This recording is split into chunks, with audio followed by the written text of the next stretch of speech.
So, hello everyone and welcome to Pillars of Eternity with Kide. So, I haven't played this game yet and I just received my big box copy of this game, so I have been wanting to be playing one of these games that I've received from Kickstarter, and I think that Pillars of Eternity is the one that I wish to start first, before any of the other ones. So I've been waiting for this game as well for a long time, as a little bit more of a successor for the old Infinity Engine games that I really loved when I was a teenager. I played them a lot, both Icewind Dale games and Baldur's Gate games. Well, Baldur's Gate 1 I have not finished, but Baldur's Gate 2 especially is the one that I started with, and Icewind Dale 2 and then Icewind Dale. Both are something that I've played a lot. It has been a while since I've played those games, but what better place to be getting back into these games than with Pillars of Eternity now. But I'm glad that I backed this game in Kickstarter all this time ago, and I haven't looked otherwise into the game other than to check a few options, checked a manual a little bit, and I was wondering what kind of a character I would want to be building. So that was something that I was checking out a little bit ago, and I think I know approximately what I want to do, so let's go. Let's start the journey in Pillars of Eternity. And let's see. Of course, I have no sense, in my opinion, to be picking easy or normal. I would at least want to be picking the hard option, but I did hear from one person at least that they kind of felt that the hard was a little bit easier later on when they had been playing it, so I guess I will try to pick the Path of the Damned, though it might be a little bit difficult at the beginning, but hey, I can try some different things and so on, so I'm sure it will be okay. And I am going to be picking the Expert mode, definitely, but not the Trials of Iron. So Expert mode is disables a number of helper features in the game. Players who want to rely on their own facilities and intuition while playing the game should play Expert mode. This option is selected when you start a new game. It cannot be enabled in-game, and if disabled, cannot be re-enabled in the game. Trials of Iron would basically mean that if we would die, we would be dead and we wouldn't be able to load a game. And I don't think that it would be a viable option in a blind let's play, to be honest, especially if I pick the Path of the Damned. So in Path of the Damned, difficulty enemies receive bonus to most stats and encounters have many more enemies. Warning, this option can't be changed in-game. It is only intended for players who want the most punishing encounters. As such, that's fitting enough. So, let's pick those. Accept. And of course I will be kind of role-playing my character, even if I don't have a specific big skin background selected, because I don't know enough of the world to be able to create such a background to begin with. But yes, Pillars of Eternity. Most events are at the stronghold occur over the passage of cane time. 5 wagons grope blindly for the path on a starless night, their master glancing ever upward to the skies for assurance that he is on the right course. A dim lantern his only protection against the encroaching darkness. But the skies bring no comfort, shining no light, betraying no hint of what they know. The caravan carries travelers bound for the frontier hamlet of Gilded Vale, you among them, where a local lord has offered land and wealth to settlers from abroad looking for a fresh start. You have taken suddenly ill, sweating and shivering, and one of the other travelers signals for the caravan master to stop on your behalf. He pulls up just in time to avoid plowing into the trunk of a fallen tree that bars the way ahead. You will go no further tonight. That kind of sounds a little bit suspicious. If there's a fallen tree, it could be even an ambush made by bandits. But who knows? I don't. I haven't looked that far, but yes, I'm going to be creating a female character first of all. And I was thinking about these different options. There's a different subspecies as also from the race. Like if I would be a human, I could be choosing from savanna folk, ocean folk, or meadow folk. but I'm not going to be a human. I'm also not going to be an Aumaua, even though it's an interesting species. Dwarf would be fun as well. Elves I've played a lot, and I don't want to pick one now. So what would be left would be an Orlan or a Godlike. Godlikes are a little bit like in Icewind Dale, I would think, the Tieflings, and I don't remember what was the other more beneficial type, but still that they have hint of that kind of outworldly thing, and they cannot have children, for example, so they are viewed a bit differently. Godlike would be interesting option, for sure. Something that I was considering a lot, but I want to pick an Orlan. So, Orlans are the smallest of the kit races, though many cultures don't consider them to be civilized at all. Also notable for their large ears, two-toned skin, and hirsute bodies, Orlans are commonly found in Air Cranfat, and there would be more information about it. The Ixmatli Plains and parts of the Durwood, a colonial nation founded by settlers. They are known for their mental intensity and quickness. So basically our mental intensity already and quickness. So we gain plus to perception and plus to resolve and lose a point in might. So those would be our starting statistics, or what it would be given. Then we can choose to be the hard Orlan that are or have been used more as of slaves, I think, as well at some point, even though they shouldn't be anymore, but some at least are more like that. And the people of was the liberation of Orlan slaves, and while this has been honored, many hard Orlans continue to live in the Durwood as indentured servants. But here is a bonus that it gives, but I want to be a wild Orlan, which will change our appearance quite a bit. Yes, we have hair all over the place, but that's fun. So, wild Orlans are the original Orlans who lived in the deepest forest and jungles between the tropics. While they have only been significantly separated from hard Orlans for 1,000 years, a few generic differences have appeared rapidly, most notably a lack of facial hair in the hard Orlan branch. Wild Orlans are common in the deep reaches of Air Clanfart, so a territory comprised of the forest southeast of Bell River, populated usually by a group of loosely affiliated tribes, collectively known as Clanfatans, and governed by a council of its 6 most powerful tribes. Our Clanfat is home to a large number of ruined Entvision sites, which Clanfatans hold sacred. The ruins have been at the center of the number of large-scale conflicts with Durwoodian colonists, whose settlements often encroach on Clanfatan territory and who frequently seek to plunder the ruins for their relics. Unlike their herd Orlan brethren, they are not often seen in the Durwood region or the Valiant Republics. Defiant Resolve is our special bonus after being subjected to a will attack. Wild Orlans temporarily gain a bonus to all of our defenses, which is kind of interesting. So there's different type of defenses, as I read a little bit. Deflection, Fortitude, Reflex, and Will. Each defense is used to resist a different category of attacks through the attack roll. Deflection is used to resist most direct weapon attacks, or attacks that are similar to weapons. Fortitude opposes physical attempts to overpower a character or attack their body internally, like a poison. Physical area effects attacks like fireballs and lightning bolts are resisted by Reflex. Almost all mental attacks are opposed by Will. Fortitude, Reflex, and Will are all based on pairs of attributes. Might and Constitution refine Fortitude. Dexterity and Perception refine a Reflex. And Intellect and Resolve define Will. Base deflection is defined by the character's Perception and Resolve. All characters gain flat bonuses to the defenses every level.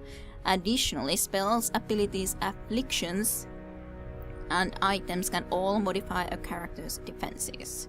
So if they make a will attack, that will be about our how was it said? Mental, nonetheless. Attack, more like? Yes.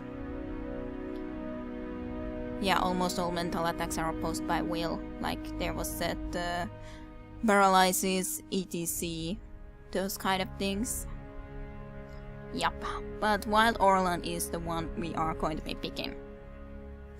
And there are quite a few nice characters that I find interesting. I find Cypher interesting, for example, as they are more like a recent discovery, mind hunters, ability to directly contact and manipulate another person's soul and psyche using analyze or enemy's essence as the focus for their magic, which sounds very interesting, and I would love to try it some other time. Maybe next time I play, or treat next time that I play.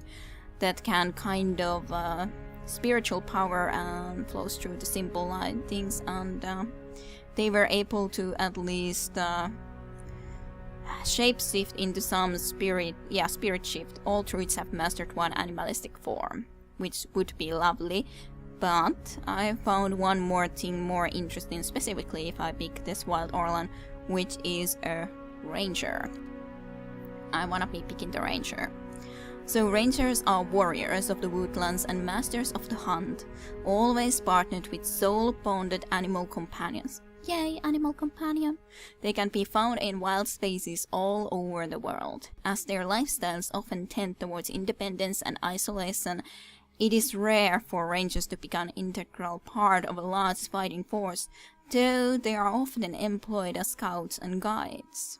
So we probably have heard a little bit of something like that sometimes. To earn some living.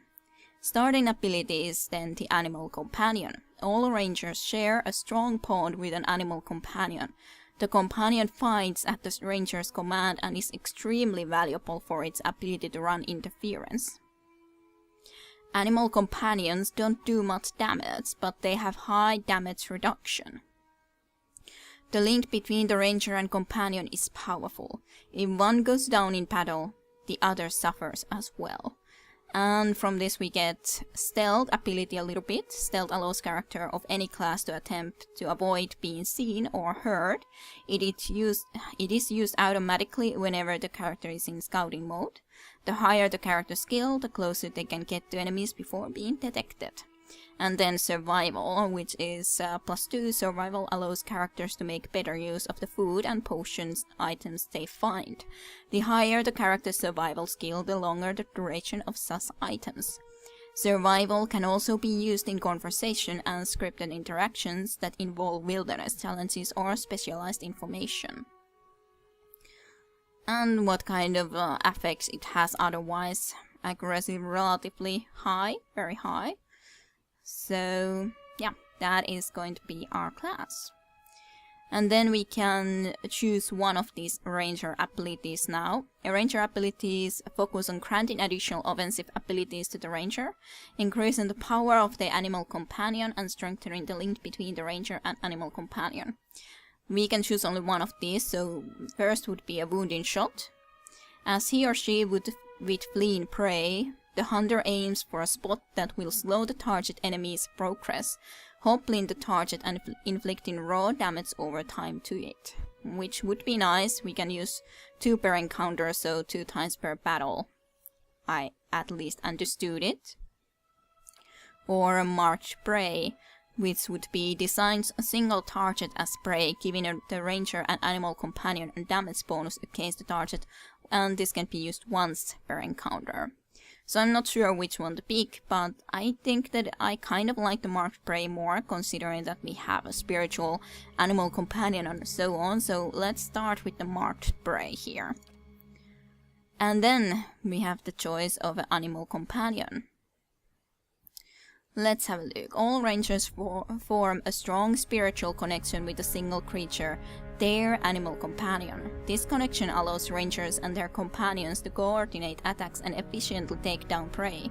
In most situations, the companion runs interference, while the ranger attacks at range. Despite these advantages, there are risks to the relationship. Rangers share a literal life bond with their animal companion. When one is wounded, the other one can sense it and feel intense emotional pain. If a ranger or animal companion are knocked unconscious, the partner suffers from wounded grief, affecting accuracy and other stats until the downed ally is revived. If a ranger is even killed, the animal companion immediately dies from grief. So very, very big bond between us. And accuracy is part of almost every attack. It influences how likely the attack is to affect the target. Accuracy is defined primarily by character's class and level, but it is also influenced by talents and other active effects, such as spells or items.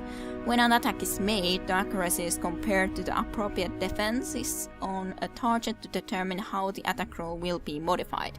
If accuracy is above the target's defense, it will be more likely to result on a hit, or crit, less likely to result in a case or a miss.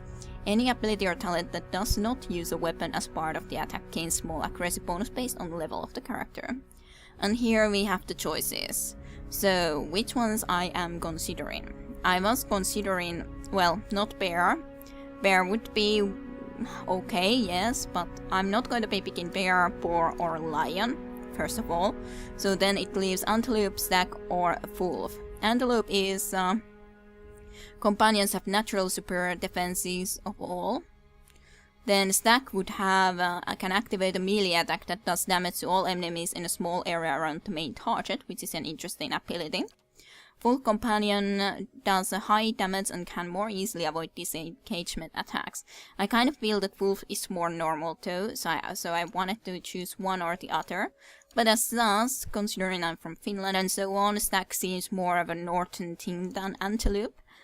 So I'm going to be choosing the stag companion. So, and what is going to be the name of the stag?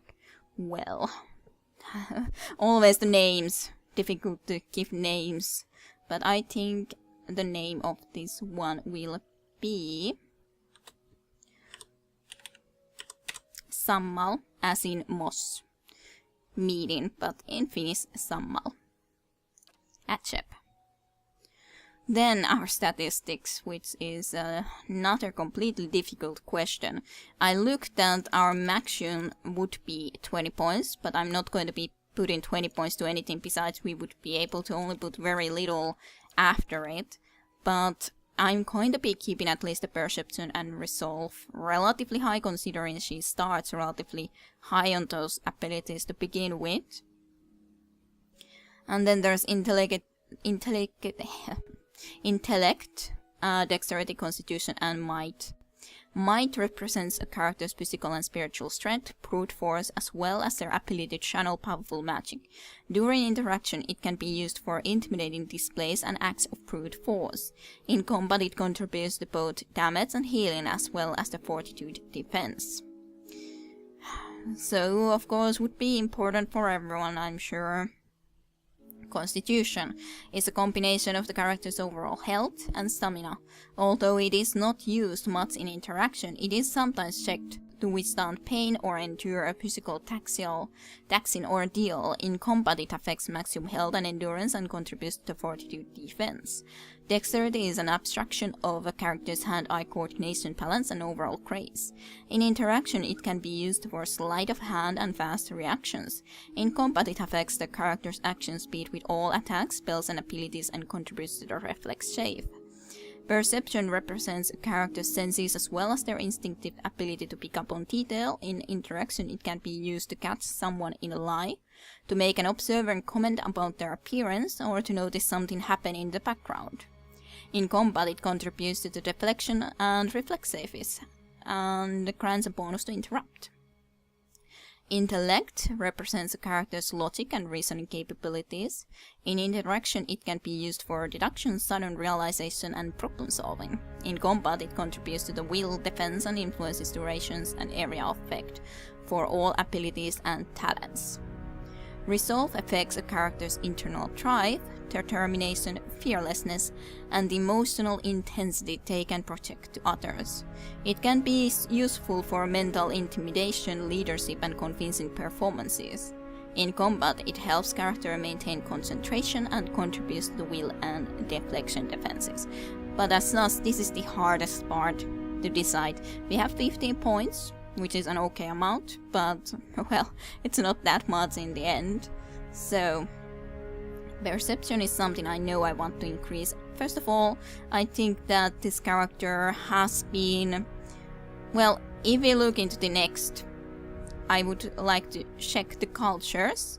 Like, there's different cultures that give a little bonus and tell where we are from. And I think I'm going to be picking from here the Living Lands as our culture, our heritage. So the Living Lands is the mountainous region of a large northern island, renowned for its diversity of plant and animal life, which is probably the reason that we have stuck with us. Its weather is unpredictable and its ecosystems vary dramatically from valley to valley. So very different places in the area. The Living Lands are home to an assortment of races in a variety of colonial and independent settlements. But I think that I would like to pick up this, and then from here I would like to be picking up the Drifter background. As in the Living Lands Drifter, you never quite fit in no matter where you go. Each new town is just a place to rest briefly before moving on to the next. You are more comfortable on the road, traveling the world. So yeah, we've been more just simply traveling, surviving on our own, and not that much on the civilized world to begin with. So to consider this in our attributability points. Let's just pick that so that we have it, so to speak, selected. So it increases our might with 1. We could increase it with 1 more, just for the fact that then it's like we would have put it to 10 and then there's the +1, but I'm not sure if I want to be putting more into it or not. But I think that considering how many different areas there are in that area, in the Living Lands, different environments, we have had to be almost very perceptive to be able to survive well in there. So I think that's the reason that I'm going to be putting the highest number of points to perception. Just for that very reason. So that we know these things very well. Besides, in just a useful aspect, I think the interrupt skill is going to be very useful, considering that we are very good at already hitting targets. Our accuracy is pretty high as a hunter, I understood at least. So interruption should be a very useful skill to begin with. But I'm not sure how high to have this. Like, I was wondering 17, 16, something like this possibly. But of course, it means we have 9 points left. Resolve should be at least 1 point more though. But how much more? Maybe something like 13. Then it would be a few extra points. Not a huge amount, but still it's a little bit more like our fearlessness and emotional intensity and so on. I would also like to have a little bit of intelligence, but would it be then something like... I would think that we would have needed dexterity too, so that's the problem, like, really to pick up which ones to put the most points into. I would love to have something like 15 in dexterity, but that of course would mean that might and constitution both would be just 11 and 10 if I want to put 12 into intellect,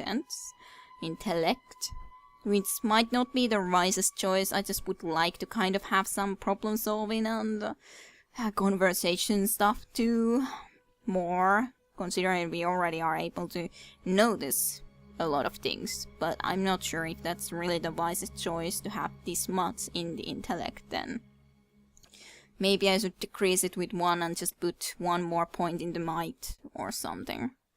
Constitution is kind of small though, which can be scary, but on the other hand, as a hunter, I think that I'm not supposed to be in the front line, so as such, Constitution 10 should be okay to have, I think.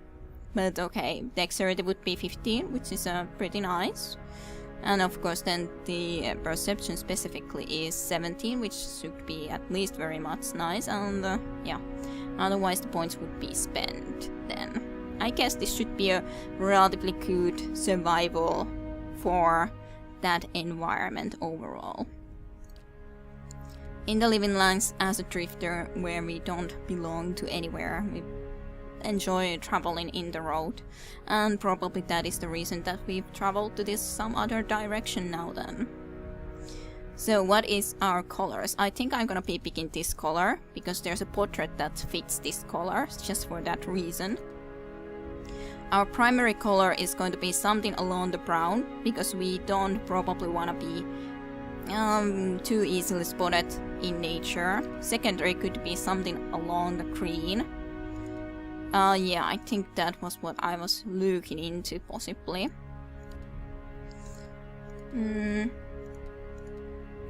Either that or that. I think this is a little bit better. Is that the best brown, on the other hand? It's probably one of the better ones, yeah. Okay, so this is how our character is going to look like, and of course I cannot pick any head appearances because, well, I already have hair all over the place, so next. And I'm going to be picking this one. I think this fits well to the portrait. Now, then we can choose a voice. I shall lead us. Like, I was thinking the mystic would be nice for someone, but I think we are going to be picking the feisty. My eyes are peeled. Especially my eyes are peeled kind of fits the full perception thing too. Yeah, I've got this. I've got this, it's not necessarily the nicest, but Quickly and quietly. quickly and quietly and so on should fit.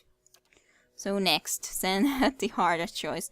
What will be our name? And that is a good question. What would be our name? Well, let's have a little think. We have an animal companion whose name is Sammal. We could have some sort of a more of a forest feel also as a name from Finland, possibly from Finnish word. What would that just be?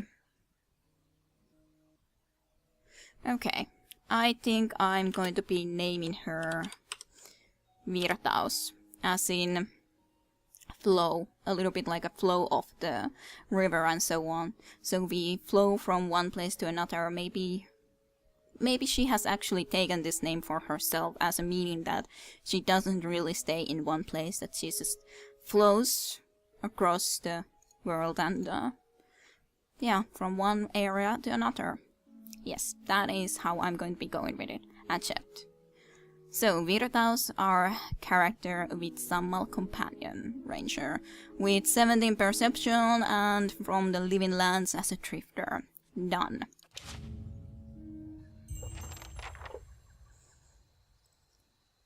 New quest, the Gilded Whale.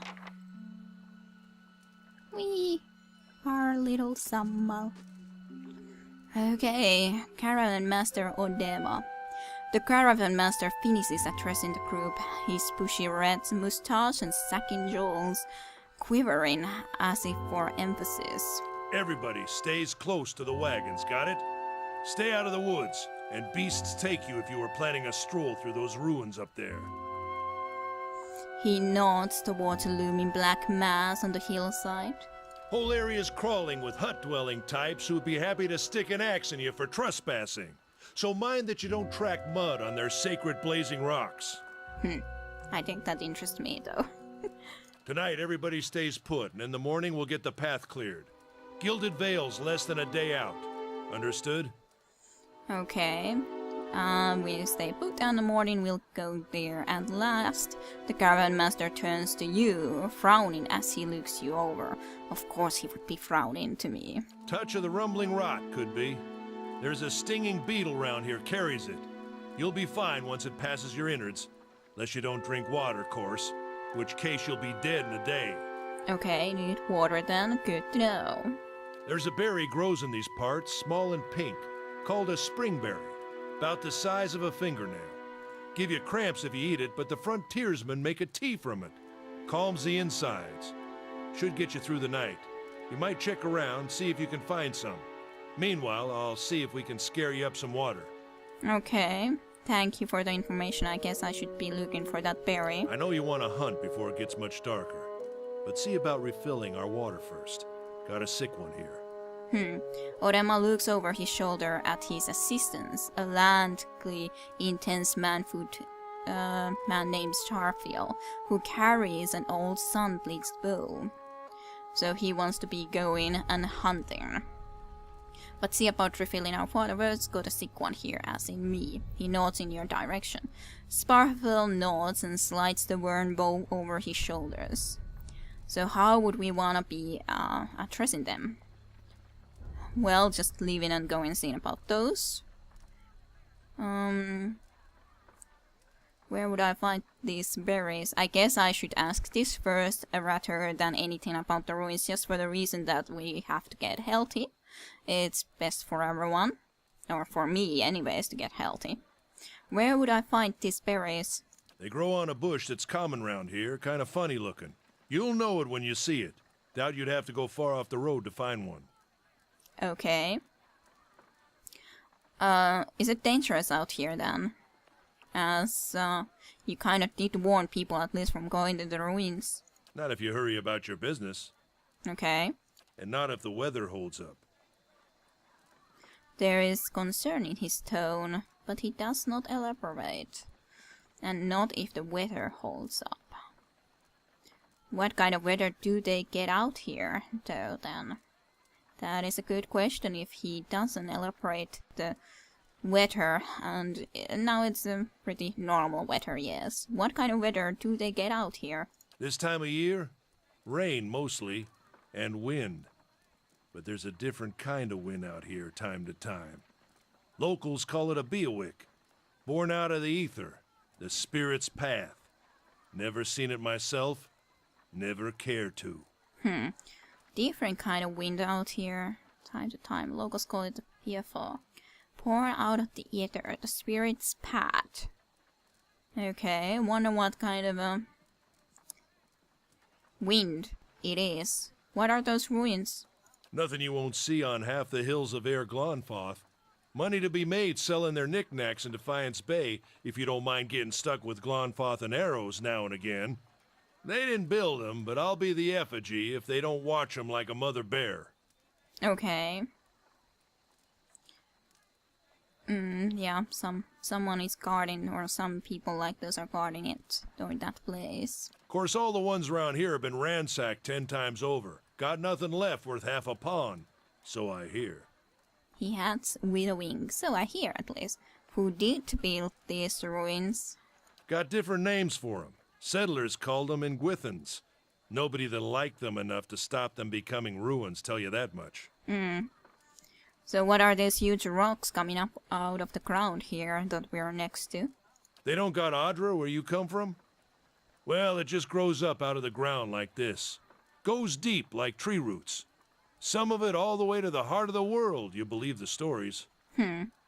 Interesting stories, I would say. It's more like a shell than a proper rock. Easier to work if you're a mason. Got all kinds of strange properties. Seems to have some kind of life of its own. Dies if it gets dug up. Loses its luster. Folks think it probably grew at one point or another, but not these days. Okay. The soul butchers in Defiance Bay use it for different things. I've heard tell it can hold a man's soul, but I don't care to see it. Got enough to worry about without seeing something like that. I understand you, so I'll go see about those berries then. Hold on. Take someone with you. I know you're not some helpless tenderfoot, not like most of this lot. But you drop dead, I don't want to be looking for the body. Got a schedule to keep. Alright, understood. He scans over the travels, resting his eyes at length on a sturdy armor-clad woman who has spent the journey's night sleeping on uneven ground without a blanket and a pillow. Kalisha. Kalisha! The woman looks up on her own time. She needs to find some spring berries. What's that she doesn't drop dead? No promises. No promises. What kind of guide says something like that? So she is at least working as a guide. Kind you can afford. Don't listen to her. You're in good hands. And I pay too well, if anything. Oremo chuckles and shakes his head. He looks cute.